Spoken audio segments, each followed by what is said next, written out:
ভাই আইফোন আমার কিনতে মন চাই।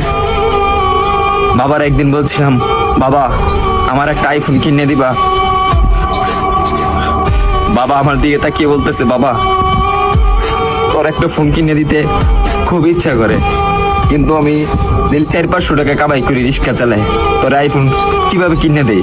ভাই কথাগুলা আমার জন্য বলতেছি না, আমার মতন হাজারো মধ্যবিত্ত ছেলে আছে তাদের জন্য বলতেছি। আরে ভাই আমার আইফোন আছে সেটা আমি মানি, কিন্তু সবার তো আর আইফোন নাই। কিছু পোলাপান আছে নতুন নতুন শার্ট পরে, নতুন নতুন প্যান্ট পরে, নতুন নতুন সানগ্লাস পরে, 2 দিন পরে পরে আইফোন পাল্টায়।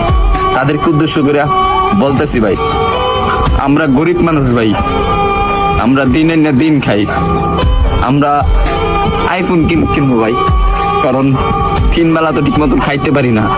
পরে হঠাৎ একদিন বাবা কষ্ট করে প্রতিদিন 100 টাকা করে জমায় একদিন আমাকে 14,000 টাকা দিল।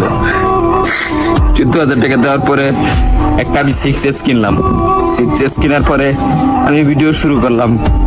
ভিডিও শুরু করে এই যে ভিডিও দিতে যে আপনাদেরকে, হয়তো আপনারা ভাবেন যে আমি কথাগুলা বলি লাইক ভিউ পাওয়ার জন্য। না রে ভাই, সবার জীবনে একটা কষ্টের একটা গল্প থাকে, কাহিনী থাকে, আর আমি যেগুলা বলি রে ভাই এগুলা বাস্তবই বলি।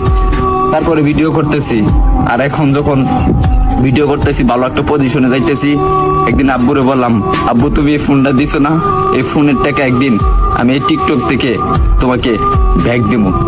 ভাই আপনারা যদি ভালো না বাসেন, সাপোর্ট না করেন ভাই, তাহলে সামনে আগে যেতে পারবো না রে ভাই কখনো।